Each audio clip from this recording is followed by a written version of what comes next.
बिस्मिल्लाहिर्रहमानिर्रहीम। मैं हूँ ताहिर परवेज़। मेरे साथ आज हैं अकरम साहब हैं, अरफान आज़ाद साहब हैं और अली रज़ा साहब हैं। आज हम बड़े अहम मौजू पर गुफ्तगू करने जा रहे हैं और बिल्कुल यंगस्टर्स के लिए हमने ये सोचा है कि हम लीगल गैप्स पर बात करें। लीगल गैप्स क्या हैं? ऐसी इंफॉर्मेशन जो कि हम समझते हैं कि छोटे बच्चों को या टीन एजर्स को बतानी चाहिए, लेकिन माँ बाप ये समझते हैं कि ये इन्फॉर्मेशन जो है वो टीचर्स बताएं, और टीचर समझते हैं कि हमें ये कोर्स दिया गया और हम इस कोर्स से बाहर नहीं जा सकते। तो अब दोनों ये गैप है कि जो बच्चे ग्रो अप हो रहे हैं, बड़े हो रहे हैं, जो उनको किस तरह से हम जो डिफाइंड ऑब्लिगेशंस हैं, जो लॉ हैं और उनसे मुतल्लिक़ हैं, जो इस वक्त उनको आने चाहिए, हम उनको बताएं। तो बेसिकली मौजू जो टाइटल है वो है हमारा sexual violence and the law, यानी कानून में कौन सी ऐसी बातें हैं जो एक यंगस्टर को उसको इल्म अगर हो जाए तो ये मैंने प्रैक्टिकली यहाँ देखा है कि बहुत सारे बच्चे ऐसे ऑफेंस करके यहाँ पर आते हैं जो उनके ख्याल में ऑफेंस थे ही नहीं, या उनको उसकी ग्रेविटी का अंदाज़ा नहीं था, या वो क्लेम करते हैं कि हमें प्रेप से लेके ग्रेजुएशन तक किसी ने पढ़ाया ही नहीं कि ये जुर्म है। यानी उनको ये अंदाज़ा ही नहीं था कि वो कितना संगीन काम कर रहे हैं, और वो बड़ी आसानी से वो जो है ना वो उसको जो है वो एक्ट अपॉन कर देते थे। तो इसमें मैं बिल्कुल उनको ज़हन में रखते हुए जो बात कर रहा हूँ मैं, उसमें सबसे पहली बात जो मेरे जहन में आई है कि सबसे पहले हम उनको बताएं कि लॉ क्या है। तो इरफान साहब आप बताएं कि लॉ की शॉर्टेस्ट जो डेफिनेशन आपके दिमाग में वो क्या आ रही है? Law is defined obligations. अच्छा, यानी लॉ इज़ डिफाइंड ऑब्लिगेशंस, कि यानी डिफ़ाइन किसने किया हुआ है? हमने डिफ़ाइन करके स्टेट ने और असम्बली के ज़रिए हमने रखा हुआ है कि कुछ ऐसे एक्शंस जो कि जिनको जुर्म करार दे दिया गया, तो उनको हमने इन किताबों में लिख के रख दिया है। ये सिर्फ समझाने के लिए मैं कह रहा हूँ कि इस उसको बना के हमने रख लिया है कि ये वाला काम अगर आप करेंगे ये अलाउड है, और ये वाला नहीं करेंगे तो ये इस इतनी सज़ा होगी। अब ये अगर इसको मिसाल में समझाने की कोशिश करूँ तो जो सबसे पहले हम एक्शन की बात करते हैं कि एक्शन क्या है, जिसको हम अब छोटे जो लोग हैं, बच्चे जो हैं वो पढ़ते हैं वर्ब की शक्ल में। वर्ब क्या होता है? रिजा साहब आप बताएंगे क्या कहते हैं? सर, वर्ब का मतलब ये होता है कि किसी काम का करना, होना, पाना इस वर्ब में आता है। जैसे लिखना, पढ़ना, सोना, यानी ये बेसिकली खाना। एक्शन है, यानी Action कोई है। एक पर्टिकुलर एक्शन जो है वर्ब कहलाता है। यस। और उसकी आम उर्दू में पहचान ये होती है कि खाना पीना, उसके एंड पे नून अलिफ ना आता है। लिखना होता है। लेकिन कुछ ऐसे वर्ड हैं उर्दू के जो नून अलिफ ना तो आता है लेकिन वो एक्सेप्शंस में है। वो कौन से अकरम साहब आप? जी सर, वो दो ही वर्ड हैं जो है, एक तो है कोना और जी, दूसरा नाना। हाँ, ये नाना जो है वो नाना और कोना, यानी ये दो उर्दू के ऐसे वर्ड हैं जिनमें एक्शन नहीं है, जो वर्ब नहीं है। तो बाकी सारे जितने खाना पीना सोना जागना, तो ये सारे के सारे जो हैं वो एक्शन को जाहिर करते हैं। और कुछ ऐसे एक्ट्स जो हैं और जिनको स्टेट ने जुर्म करार दे दिया, यानी वो है तो एक्शन ही है। मसलन अब रोटी खाना जो एक एक्शन है, लेकिन आप रोटी नहीं खाते हैं, ये कोई जुर्म नहीं है। रोटी ना खाना कोई जुर्म नहीं है, लेकिन अल्टीमेटली आप इस नीयत के साथ नहीं खाते कि मैं अपने आप को ख़त्म कर लूँ। तो फिर 325 पीपीसी में लिखा हुआ है कि अगर कोई शख्स किसी भी तरीके से ख़ुदकुशी करने की कोशिश करेगा तो उसको इतनी सज़ा मिलेगी। यानी ख़ुदकुशी करना भी एक अमल है। तो इस तरह कुछ एक्शंस जो हैं उनको डिफ़ाइन करके रखा हुआ है हमने, और ये कि कोई शख्स ये वाला एक्शन अगर करेगा तो उसको सज़ा हो जाएगी।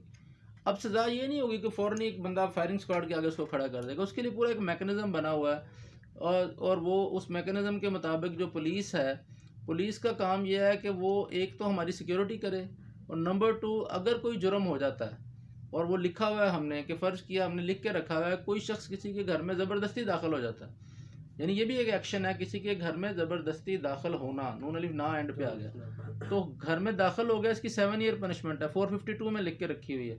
तो फिर क्या होगा कि फिर ये देखा जाता है कि ये जो उसने ऑफेंस किया है, क्या इसकी एफआईआर होगी या नहीं होगी। तो ये इस क्राइटेरिया को भी इस किताब में लिखा हुआ है। अगर वो कॉग्निजेबल ऑफेंस है कि भी वो उसकी शेड्यूल में लिखा हुआ है कि इसकी एफआईआर हो सकती है, तो फ़ौरन उसका एक एफआईआर अंदराज हो जाएगी। मुख्तसर सी बात यह है कि वो पुलिस वाले जो है वो मुलज़िम को गिरफ़्तार करेंगे और उसको मजाज अदालत के आगे पेश करेंगे, और वहाँ पे उसका ट्रायल होगा। वहाँ पे ये देखा जाएगा कि ये इसको सज़ा होनी है या नहीं होनी। अब हम आगे चलते हैं कि इसमें अब कुछ ऐसे वर्ड्स हैं, जैसे मैंने आपको बता दिया कि चोरी करना जो क्राइम है, किसी को मारने की कोशिश करना क्राइम है। इसी तरह जिनसी लिहाज से कुछ एक्शंस हैं, उनको भी क्राइम डिक्लेयर करके रखा हुआ है। मसलन कोई भी शख्स जो है वो पब्लिक प्लेस पर कोई ऐसा एक्ट करता है जिससे किसी दूसरे शख्स के जो जिनसी जो जज्बात हैं वो उभरते हैं, तो इसको भी जो है वो पीपीसी के अंदर 294 में लिख के एक ऑफेंस डिक्लेयर कर दिया गया कि पब्लिकली कोई भी शख्स है, उसमें ये भी नहीं है कि वो मियाँ बीवी हैं तो उनको अलाउड है, या वो उनको जो उनके दरमियान लीगल रिलेशनशिप भी है, लेकिन वो पब्लिकली ये इस तरह की कोई एक्टिविटी पाकिस्तान में रहते हुए वो परफॉर्म नहीं कर सकते। पाकिस्तान के कानून के मुताबिक वो जुर्म है। अब इस तरह ये पहली कुछ चीज़ें ऐसी थी जो ऑलरेडी हमारे इल्म में पहले से मौजूद हैं, हर एक को पता है कि 294 जो है वो एक जुर्म है। इसके बाद अब दो तरह के जो थे जो जराइम हैं वो ऑलरेडी पब्लिकली जो लोगों के इल्म में थे, एक 376 है और 377 है। यानी किसी मर्द का किसी औरत के साथ, किसी लड़की के साथ बग़ैर शादी के जिनसी अमल करना ये जुर्म है।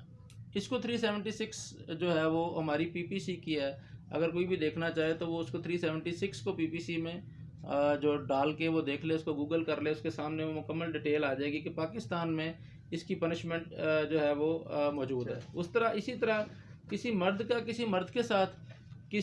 का किसी जानवर या किसी भी अननेचुरल तरीके से कोई भी जिनसी अमल करना, इसको 377 में जुर्म करार दे दिया गया। अब जो बात कान खोल कर सुनने वाली है वो ये है कि 376 की सज़ा जो है वो सज़ाए मौत है। यानी जो बातें छोटे बच्चों को पता ही नहीं होती, वो समझते हैं कि ये तो एवं ही है, यानी ये तो एक ऐसे ही एक एक्ट है कि हमने जैसे माँ की जेब से पर्स से हमने पैसे निकाल लिए हैं, तो ऐसे ही ये जो ऑफेंस है ये बस ऐसे ही है। यानी उनको ये कोई बताता ही नहीं है, उनके किसी कोर्स में ये शामिल नहीं है कि ये इसकी सज़ाए मौत है। और उसकी जो उम्र कैद है वो भी 25 ईयर है। और 376 में बड़ा वाज़ह लिखा हुआ है कि अगर ये जुर्म साबित हो गया कि किसी शख्स ने किसी औरत के साथ ज़बरदस्ती या उसकी मर्ज़ी के ख़िलाफ़ उसने कोई सेक्सुअल एक्टिविटी की है, तो उसकी कम से कम सज़ा 10 साल है। यानी वो भी उस सूरत में कि अगर वो उसमें कुछ शक हो तो थोड़ी सज़ा कम की जा सकती है, अदरवाइज़ ये एक सज़ाए मौत है। ये बड़ा गंभीर मसला है कि हमारे जो बिल्कुल स्कूलों के बच्चे हैं या कॉलेजेस के जो टीन एजर्स हैं, उनको इस पनिशमेंट का ही नहीं पता कि इसकी पनिशमेंट क्या है। तो यानी ये कोई हमने नहीं बनाई हुई, ये तो ऑलरेडी डिक्लेयर्ड चीज़ें हैं जो हमारी इन किताबों में मौजूद हैं, और इसको देखा जा सकता है। ये पाकिस्तान के हर उस शहरी पर जो कि 10 साल से ऊपर, क्योंकि 10 साल से छोटा मेरे ख्याल अगर कोई जुर्म करने वाला उसको एग्जम्पशन है, पहले 7 थी अभी 10 कर दिए, तो इससे ऊपर अगर आप हैं तो आपके ख़िलाफ़ जो है वो FIR दर्ज हो सकती है और आप इतना अरसा जो है वो जेल में रह सकते हैं। अच्छा, इसमें एक और बात भी बड़ी क्लियर की हुई है कि इसमें मज़ीद वजाहत यह है कि इसमें मुश्तरका नीयत में भी जो है वो इसमें सज़ा है। यानी एक शख्स एक बच्चा ऐसी एक्टिविटी करता है, दूसरा उसको फैसिलिटेट करता है। बेशुमार दो लोग जो हैं वो दोस्ती में फैसिलिटेशन की तरफ चले जाते हैं। वो कहते हैं कि वो उसने मुझे कहा था कि तुम मुझे कमरे की चाबी दे दो, उसने मुझे कहा था तुम मुझे बाइक दे दो, तो वो बेचारों को पता भी नहीं होता कि वो क्राइम के फैसिलिटेटर बन रहे होते हैं। यानी ये क्राइम को जो फैसिलिटेट करेगा उसको भी उतनी ही सज़ा है। अब इसके अंदर उन्होंने 376 का जो एक पार्ट है वो ये कहता है कि अगर कोई शख्स किसी ऐसे बच्चे के साथ ज़्यादती करेगा जो ज़हनी तौर पर माजूर होगा या वैसे माजूर होगा, तो उसकी डायरेक्टली सज़ाए मौत है। और इसके अलावा एक और इन्होंने जो इंसर्शन की थी लास्ट टाइम मैं देख रहा था वो ये थी 376 के अंदर कि अगर कोई पुलिस अफसर, मेडिकल अफसर और जेलर, यानी जिनको डोमेन हासिल है किसी भी शख्स की, अगर वो ये क्राइम करेंगे ऑफिशियल पोजीशन को गलत इस्तेमाल करते हुए, तो उसकी भी सज़ाए मौत है।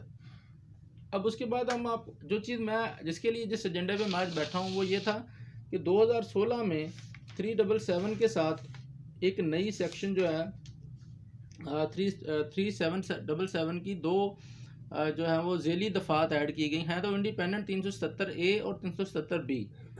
अब इन्होंने क्या किया कि पिछले एक्शन तो बड़े वाज़ेह और वेग इसमें तो था कि डायरेक्टली किसी औरत के साथ ज्यादती की कोशिश की। अब इसको उन्होंने मज़ीद एक्सप्लेन किया। 377A में डेफिनेशन है और B में पनिशमेंट है। इसके अंदर 2016 में जब इन्होंने देखा तो मैं वो पढ़ के सुनाता हूँ कि इसके अंदर अब इन्होंने 14 एक्शंस और शामिल किए। 14 एक्शंस को सिर्फ एक सेक्शन के अंदर लिखा, तो ये बच्चों को और उनके वालिदैन को इसका इल्म होना बड़ा ज़रूरी है। इसमें कहा गया कि 377A में सेक्सुअल अब्यूज़ को जो है वो डिफ़ाइन किया गया। अब इसमें उन्होंने क्या कहा कि whoever employs, uses, forces, persuades, induces, entices, यानी ये सारे एक्शंस हैं, ये तकरीबन 5, 6, 7 एक्शंस हैं। और coerce एनी पर्सन, अब यहाँ तक आते हुए ये जो जितनी चीज़ें हैं, ये 7 चीज़ें हैं, मैं इनको डिफाइन कर रहा हूँ। बेसिकली एम्प्लॉय करना क्या है, किसी को एम्प्लॉयमेंट पे रखना, काम पे लगाना, यानी ये अगर कोई आगे किस पर्पज़ के लिए लगाना वो आगे बताएगा, लेकिन इसने बताया कि किसी को एम्प्लॉय कर लेना, दिल में ये नियत हो कि मैं इसके साथ जो है वो अगले एक्ट बताएंगे कि वो कौन कौन से एक्ट हैं, वो भी उन्होंने कहा जी ऐसी सूरत किसी को काम में लाना, यानी एम्प्लॉय का मतलब यह है कि उसको इस्तेमाल करना, यूजेस डायरेक्टली इस्तेमाल करना किसी भी शख्स को। नंबर 3 फोर्सेस, यानी कोई शख्स ताकत के जरिए करता है, अब करना क्या है वो मैं आगे बताता हूँ। या नंबर 4 परसुएड्स, किसी को उकसाता है, कायल करता है, यानी कोई, और नंबर 5 इंड्यूस करना, वर्गलाना, किसी को बहकाना, और उसके बाद एंटाइसिस, यानी उसको किसी बहका फुसला के कहीं ले जाना, तरगीब देना कि तुम्हें 10 रुपये देता हूँ वहाँ पे चलो मेरे साथ, और उसके बाद कोर्स करना, यानी मजबूर करना या जबर करना, कि उसको ब्लैकमेल करना, उसको डराना कि तुम अगर ऐसे करोगे तो मैं तुम्हारे अम्मी को बताऊंगा, मैं तुम्हारे अब्बू को बताऊंगा, चलो मेरे साथ वहाँ चलो। यानी वो कहता है ये सारे एक्शंस करे। अब फॉलोड बाय क्या है वो, किस लिए करे, कोर्स एनी पर्सन, किस पर्पज़ के लिए, टू एंगेज इन, एंगेज करने के लिए उसको, और assist any other person to engage in, यानी किसी दूसरे शख्स को असिस्ट करने के लिए करे। नंबर 1 क्या है, फॉन्डलिंग के लिए।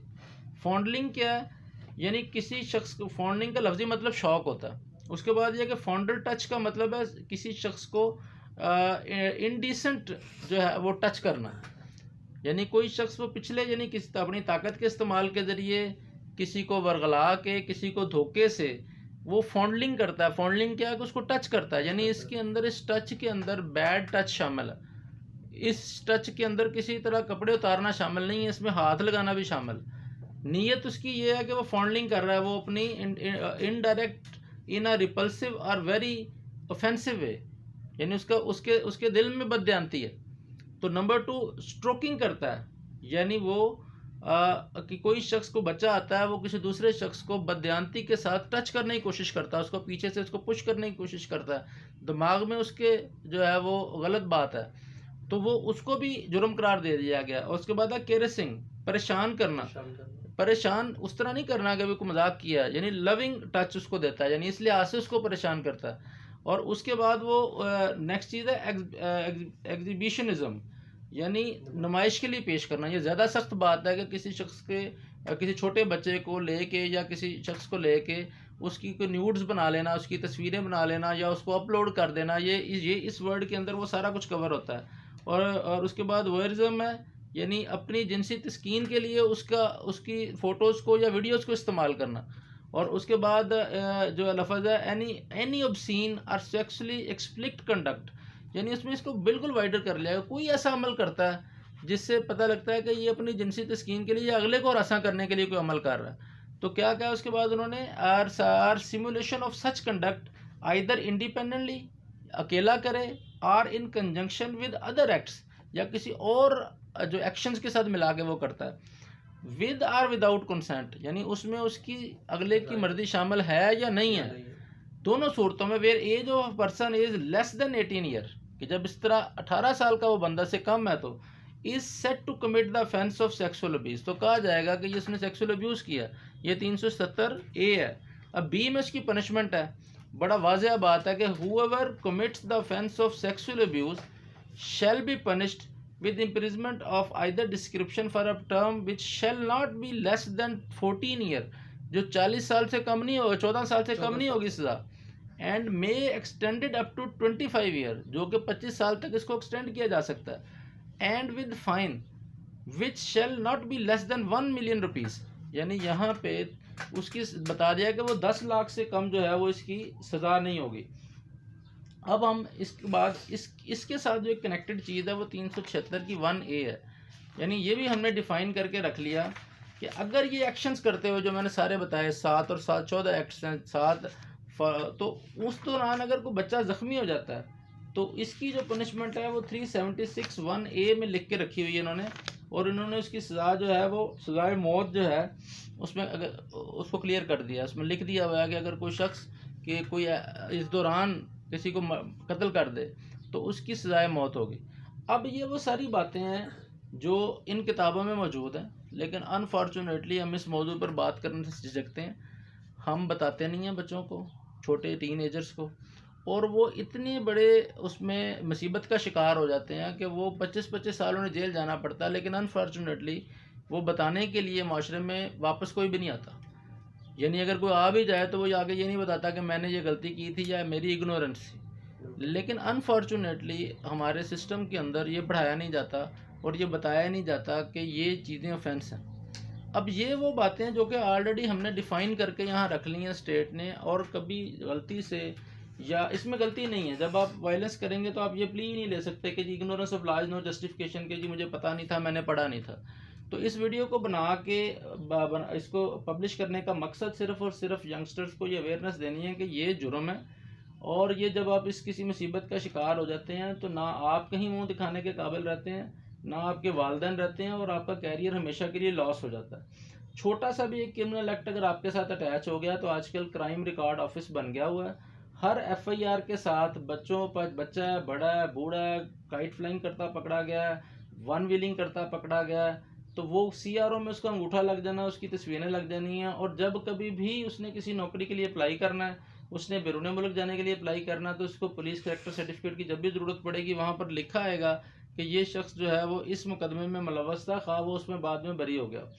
अब ये वो बातें हैं जो इन किताबों के अंदर यहाँ पर लिखी हुई हैं, लेकिन मैं इस जो है वो इस सेशन का बेनिफिट उठाते हुए कुछ ऐसी चीज़ें भी मैं बताना चाहता हूँ कि जो यहाँ पर लिखी नहीं है लेकिन ऐसे हो रहा है, यानी वो अनरिटन।